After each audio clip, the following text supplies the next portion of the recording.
आज हम लोग के बीच में श्री रामलखन पाठक जी जो संस्कृत महाविद्यालय में प्राचार्य भी रहे हैं और ये संस्कृत के बहुत ही विद्वान प्रवक्ता के रूप में रहे हैं। इनको अवसर मिला बीएचयू में भी जाने का, संस्कृत संपूर्ण शिक्षा विद्यालय में। तो आज हम जानेंगे कि ये जो संस्कृत हमारी विलुप्त हो रही है, ये संस्कृत क्यों विलुप्त हो रही है, क्यों नहीं छात्र पढ़ना चाहते हैं, उसके बारे में श्री रामलखन पाठक जी से बात करेंगे।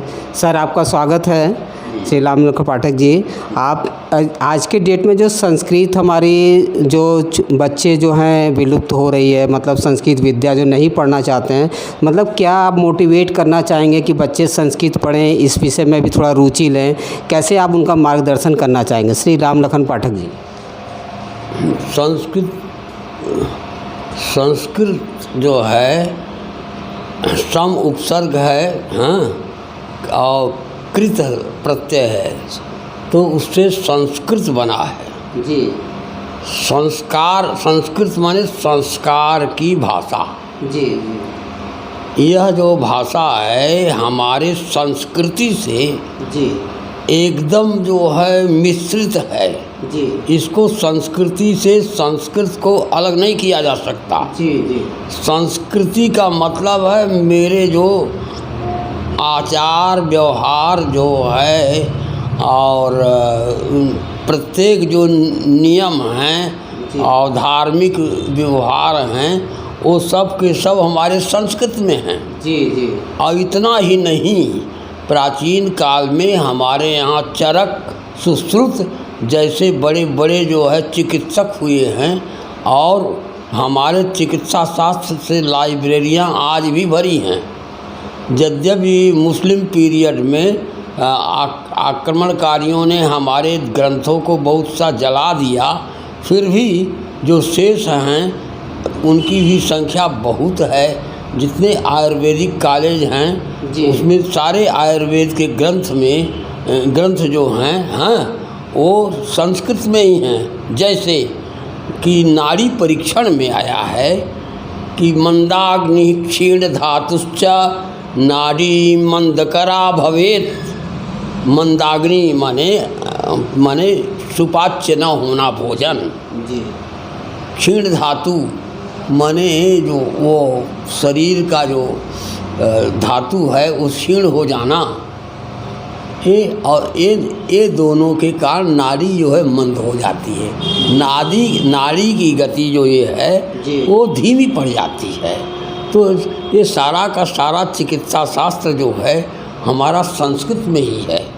और संस्कृत में हमारा जो ज्योतिष विज्ञान है, ज्योतिष विज्ञान में इतना आर्यभट्ट जैसे जो है दैवज्ञ हुए हैं और जो कि जिन्होंने पहले लिखा है कि नहीं, लोग कहते थे कि सूर्य चलता है और चाँद चलता है, पृथ्वी अचला है, लेकिन उन्होंने ये सिद्ध किया है कि नहीं, पृथ्वी चलती है जी। और ये सिद्ध करके उन्होंने कहा कि जैसे कोई बाण मारे, हाँ, या ढेला फेंके तो उसी जगह गिरता है जी। लोगों ने कहा तो कहाँ चलती है पृथ्वी, तो उन्होंने सिद्ध किया कि नहीं, पृथ्वी के साथ पृथ्वी का वातावरण भी चलता है। वह कई किलोमीटर तक जो है उसका वातावरण होता है।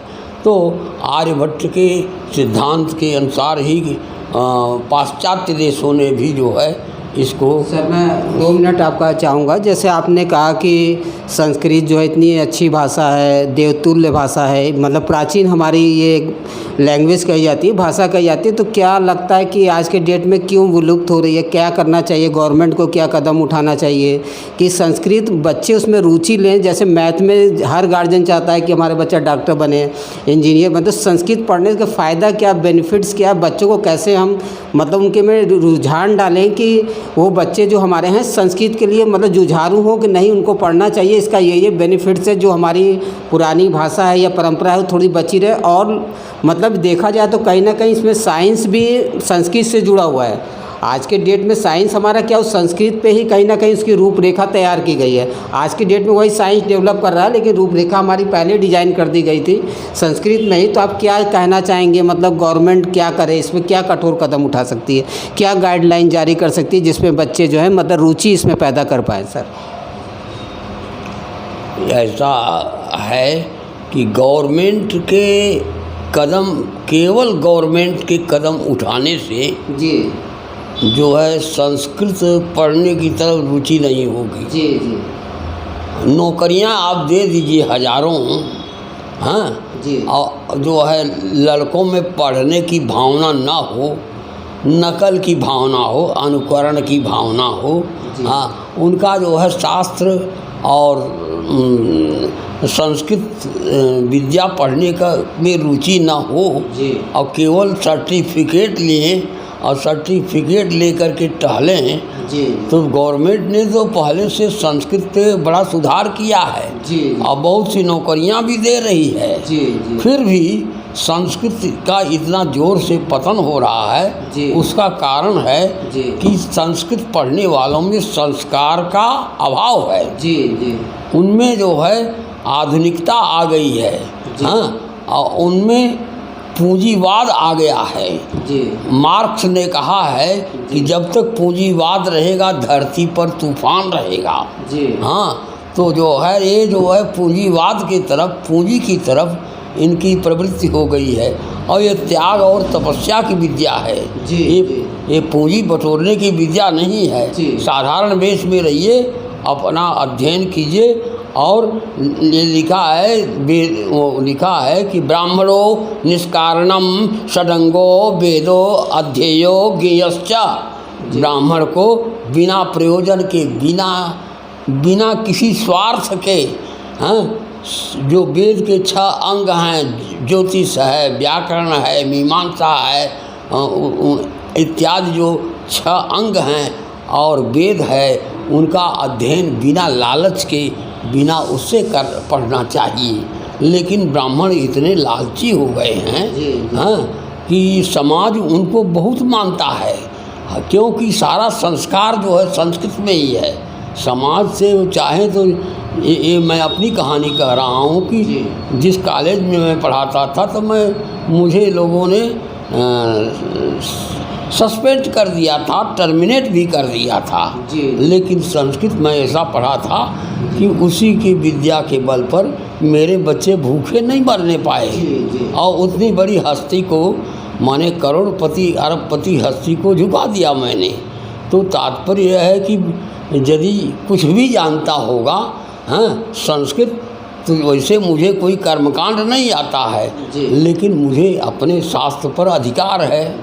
हाँ, जिस श्रेष्ठ के यहाँ मैं जाता था, हाँ, और मुझसे पाठ कराता था, तो मेरी आवाज़ से इतना प्रसन्न होता था कि जो है वो मुझे ज़रूर बुलाता था। अब मैं वो आवाज़ सुना रहा हूँ, जैसे शिखरणी छंद में, हाँ, एक श्लोक सुना रहा हूँ। गले रत्नम गीतम गगन तल रत्नम दीनमणि सभा रत्नम विद्या श्रवण तल रत्नम हरि कथा निशा रत्नम चंद्र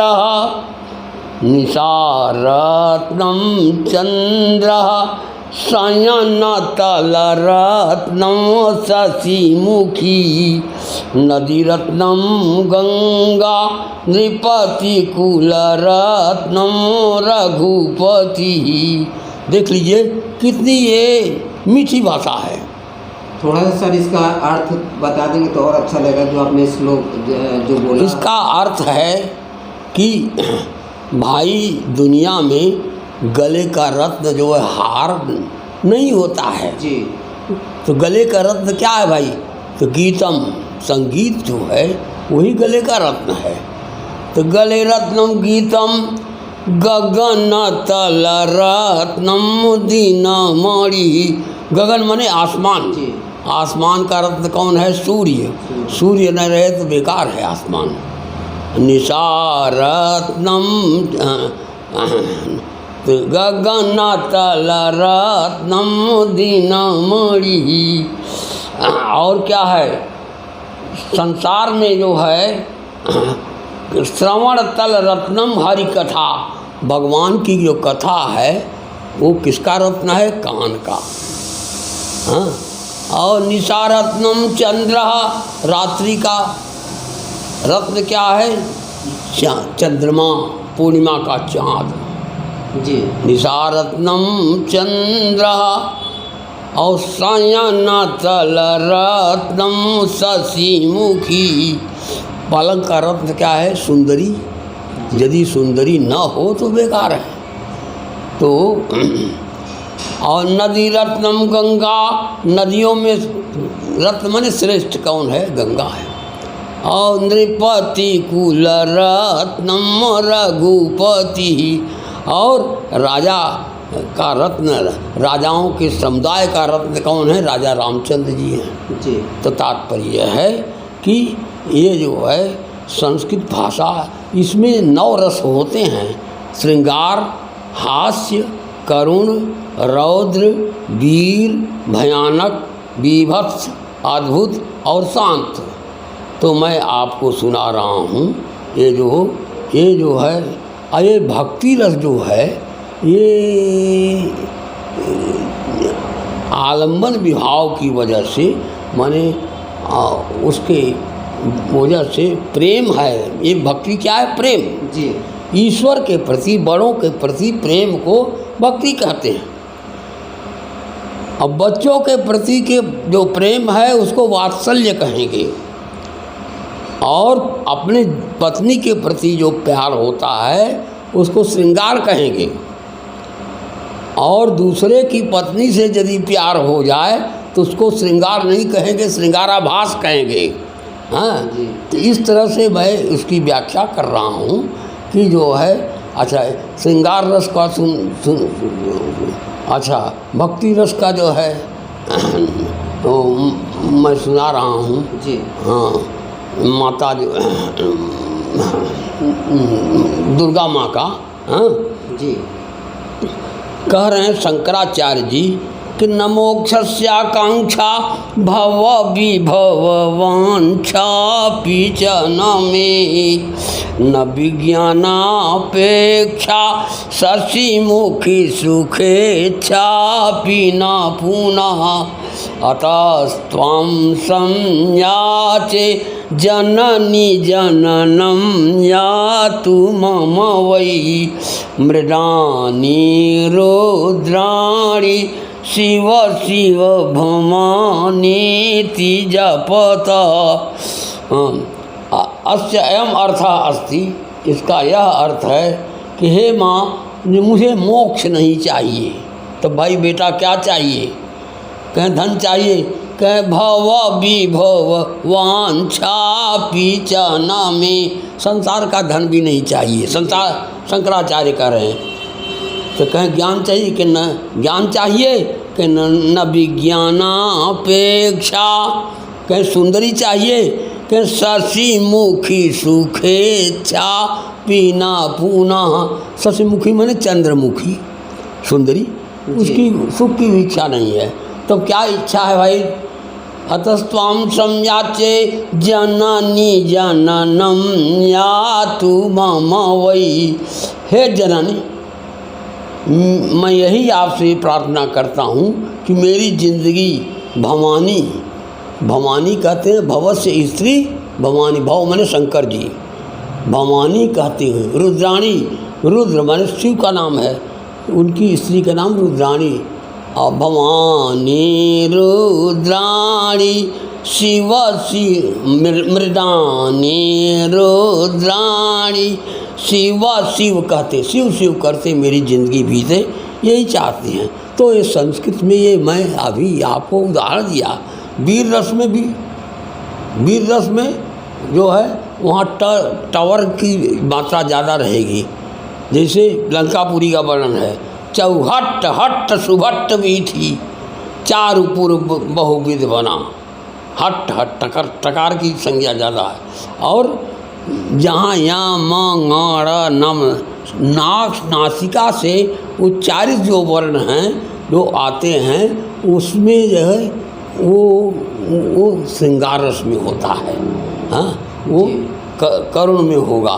हाँ, जैसे देख लीजिए चछ जझ इया, तो जो है इया ना औरा और माँ यही आएगा उसमें। एक उदाहरण दे रहा हूँ। लता कुंजम गुंजन मद मदली पुंजम, सब नाक से आ रहा कि नहीं जी। हाँ, मद मदली पुंजम चपलयन समालिंगन नंगम द्रुततर मनंगम प्रबलयन। अर्थ कहेंगे तो जो है शार्ट में मैं ले जा रहा हूँ। जी जी। हाँ, अच्छा, संस्कृत में केवल रटाते हैं, खुद अध्यापकों को कुछ नहीं आता है, इधर उधर जजमानी करते हैं और वो लड़कों को ठीक से नहीं पढ़ाते हैं। संस्कृत पढ़ाने के लिए त्याग वृत्ति होना चाहिए। जैसे मैं कह रहा हूँ, इतनी सरल भाषा नहीं कोई दुनिया में। अगर रोचक और सरल अगर बताया जाए बच्चे मतलब हाँ, से जैसे आप जो है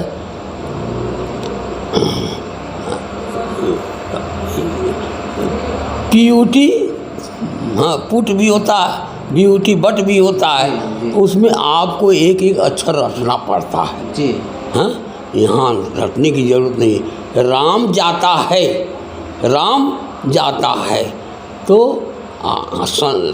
संस्कृत में होगा रामः गच्छति। सिंगुलर नंबर की क्रिया है जी। और रामः जो है सिंगुलर नंबर का करता है।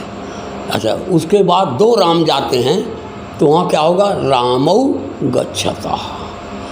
बहुत से राम जाते हैं तो रामाः गच्छन्ति, तो गच्छति गच्छता गच्छन्ति, रामः रामौ रामाः।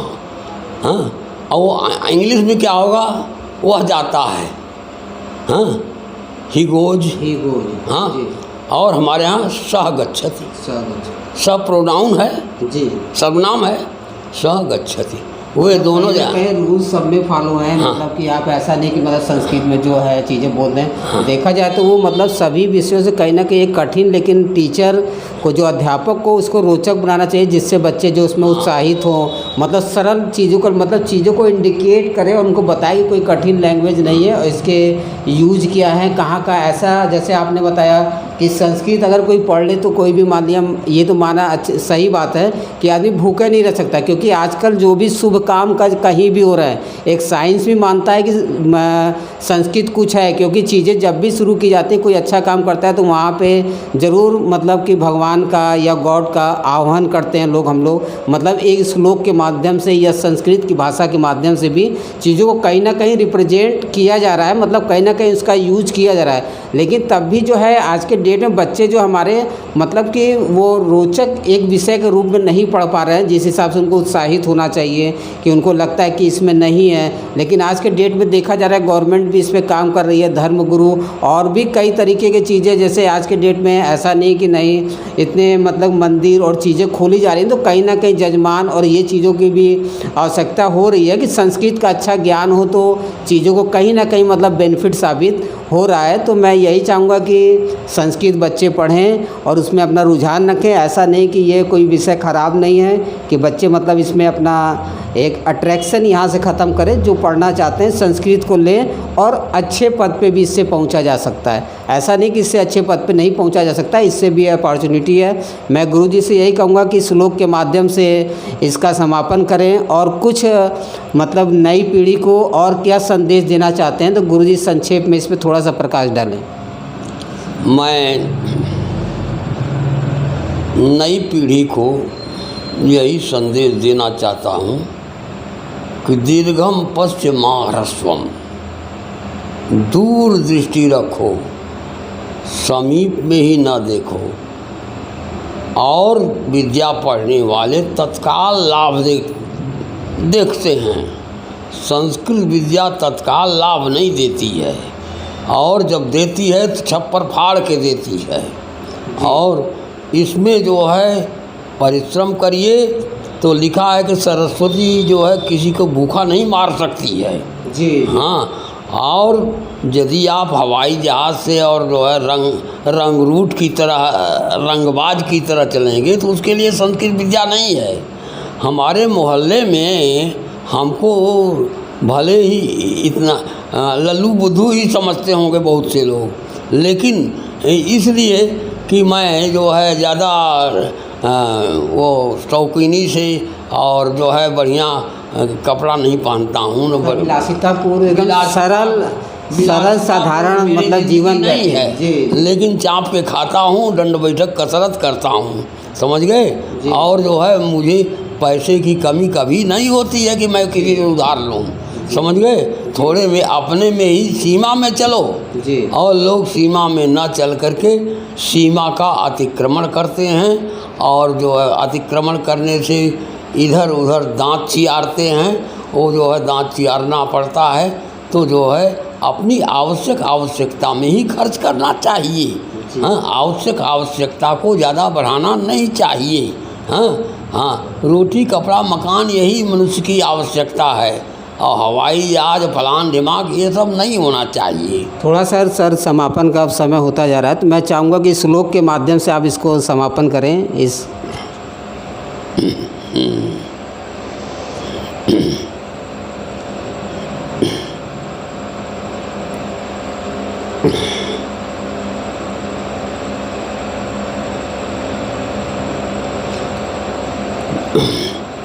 कृष्ण त्वदीय पद पंकज पंजरान्ते अद्यैव मे विशतु मानस राजहंसः प्राण प्रयाण समये कफवात पित्तैः कंठावरोधन विधौ स्मरणं कुतस्ते।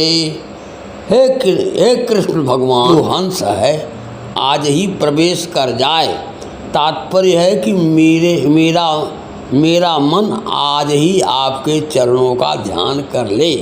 कहें भाई मरते समय कर लें, कहें नहीं, मरते समय कफ वात पित्त घेर लेगा और मन अकुलाने लगेगा तो वहाँ ध्यान नहीं आएगा।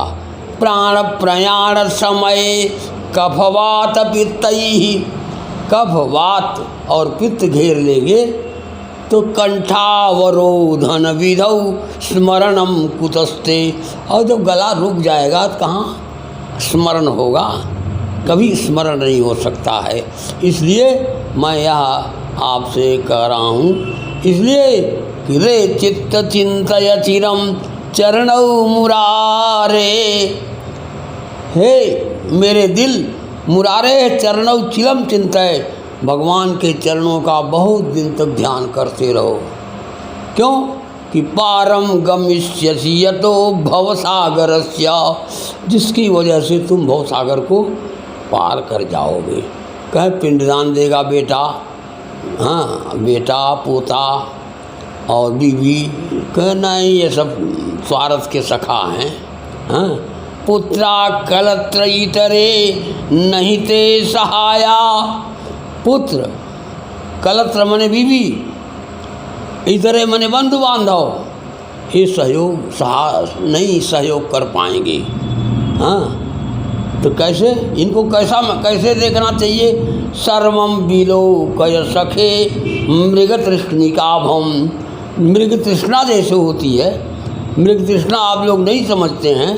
जैसे देश की दोपहरिया में बालू के मैदान में देखिए दूर से तो झलमल झलमल झलमल दिखाई देगा कि पानी बह रहा है। मृग समझ लेता है पानी बह रहा है, चलें पिए, लेकिन उसको पानी नहीं मिलता है और सिर पटक पटक के मर जाता है। वैसे बेटा बीवी बच्चे ये मृग तृष्णा हैं, ये इनसे कुछ जो है मिलना, केवल अपने इनके प्रति अपने कर्तव्य का पालन करना चाहिए। किसी तरह से इनको दुखी नहीं रखना चाहिए। और ये यदि कुमार्ग पर चले तो डंडा लेके खड़े भी रहना चाहिए, समझ गए। क्योंकि बिना संघर्ष की ज़िंदगी बेकार है। घर में भी संघर्ष करना पड़े, मोहल्ले में भी संघर्ष करना पड़े, कुछ जो है दिशा देनी चाहिए। देखा कि आपने गुरुजी ने अपना बहुत कीमती समय दिया, इसके लिए सर आपको बहुत धन्यवाद। आपने अपना समय निकाला और कीमती समय आज के डेट में आपने दिया, आपको फिर से धन्यवाद इसके लिए दिया जाता है। देखा गुरुजी ने जैसा बताया कि संस्कृत विद्या क्या है, कि एक तो बात इन्होंने सही कहा कि संस्कृत अगर पढ़ लें तो आज के डेट में कोई भूखा नहीं रह सकता है। जैसे वकील हो गए, डॉक्टर हो गए, उसी तरह संस्कृत भी एक विद्या है कि मतलब कि आप मरते दम तक चीज़ों को पैसा मतलब वर्क करके आप चीज़ों को पैसा कमा सकते हो। विद्या है, ये है इन्होंने बताया जैसे देवतुल्य लैंग्वेज है ये, मतलब एक देव भाषा कही जाती है। लेकिन आज के डेट में जो इसका पतन हो रहा है वो धीरे धीरे चीज़ों को अब कम किया जा रहा है। इस पर गवर्नमेंट भी थोड़ा सा फोकस कर रही है कि मतलब कि हमारी जो है प्राचीन भाषा ये बची रहे। इसके लिए गुरुजी को फिर से धन्यवाद। गुरुजी धन्यवाद।